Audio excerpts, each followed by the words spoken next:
What's your goalie plan for tonight? Are both guys going to go the full game? Yeah. That's the plan for tonight, yeah. Okay. So we'll give them a chance to get their feet under them tonight, and then we'll go from there. Cooley here and correct. Crossman out there. Yeah, okay. Correct.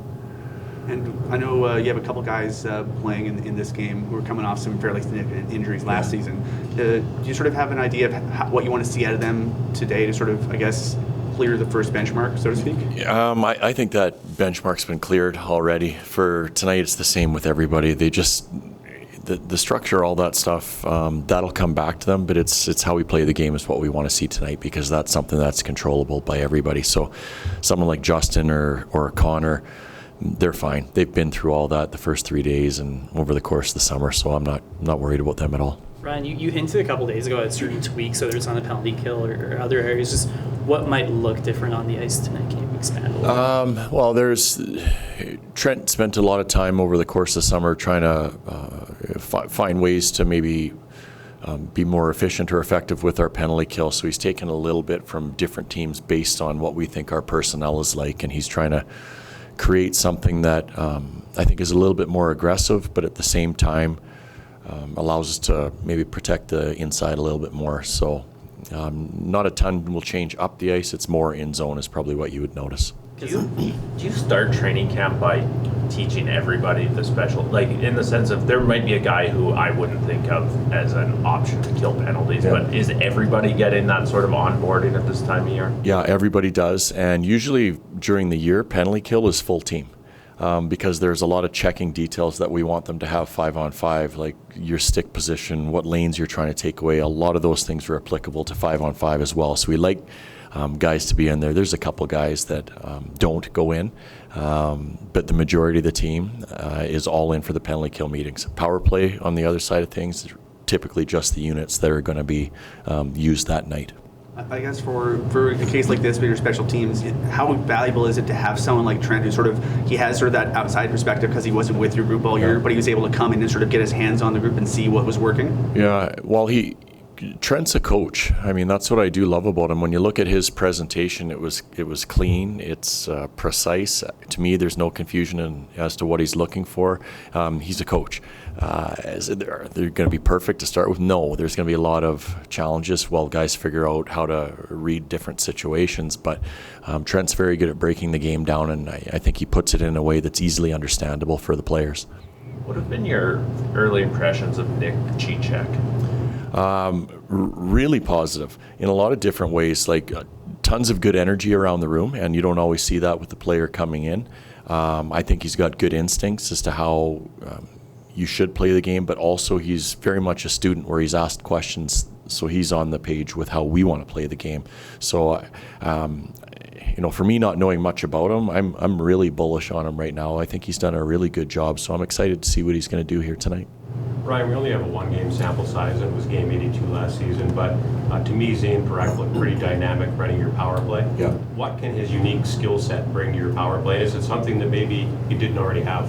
Our power play? Yeah, Zayne walks the blue line differently than most defensemen. That's I would say, probably the strength of his game. Like that's where you see the dynamic player come out. He's really effective and efficient on the blue line.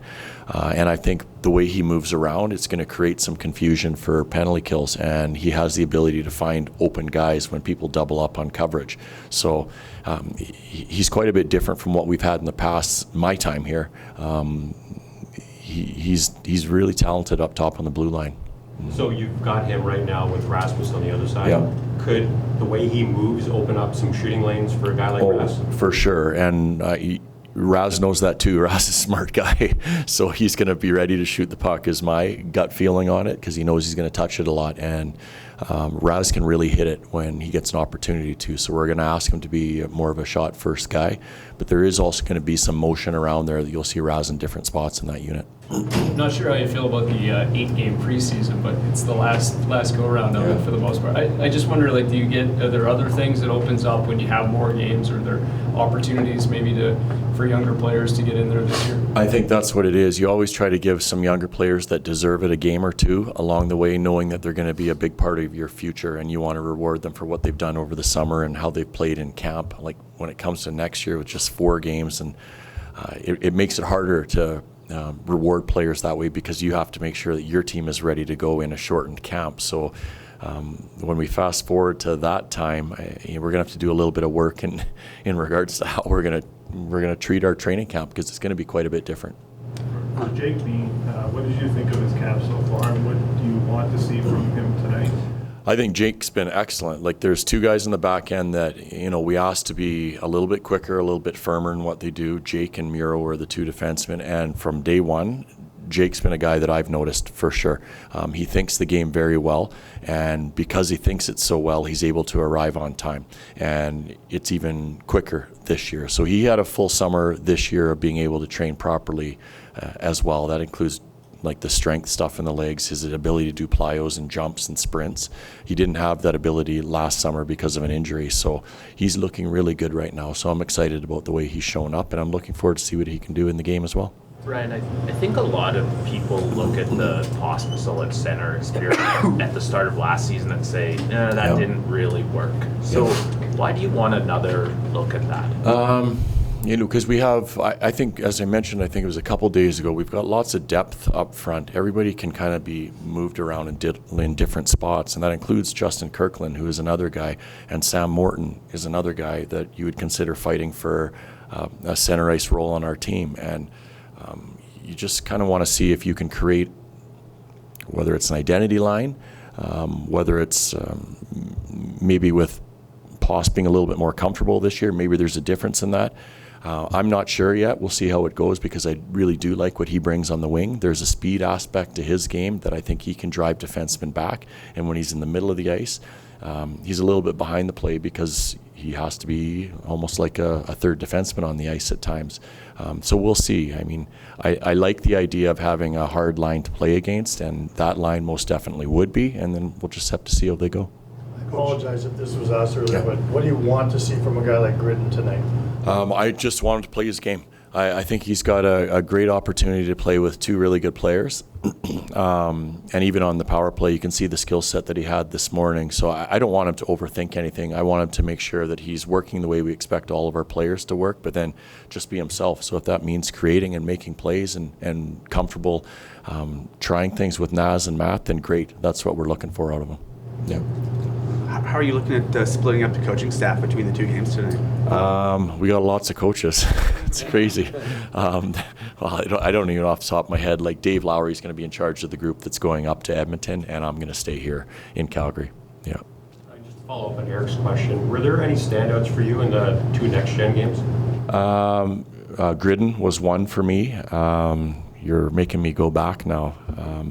I liked Axel Hertig was one guy that pleasantly surprised me. There was Suniev had some stretches. There was a lot of players actually in those games where we came away like talking after the game that we really like our young guys that are currently on our roster right now. And I don't want to say this in a wrong or a disrespecting way, but the wave that's coming beneath them, there's a lot of talented players there. So we're quite excited about the way things are shaping up for us. And like someone like Matvey, he's going to get every opportunity he can to make our team. That's what we've kind of promised our players, that if you can show us that you can help us win games, then we're going to use you. So they have an opportunity. But it is exciting because I think Craig and his management staff and scouting staff have done a really good job of finding some younger players that are really talented. On that vein, Ryan, do you point, if I recall correctly, both Connor and Matt were pretty pissed off when they got sent down early in their respective seasons. Yeah. Do you use them as an example to the Griddens of the world? Not really. Everybody's situation's a little different. We do like that Connor and Matt were a little different. Matt was basically begging us not to do it, and I'll do whatever you want. I'll fill water bottles. Connor, I think he would have hurt me if he could have at the time. So it was a little different situation. But both guys went down and they did what we asked them to do, and that's probably the message that we would leave guys whenever that time comes. That go down with the right attitude and the right energy, because that's how you get yourself back into the NHL right away. So.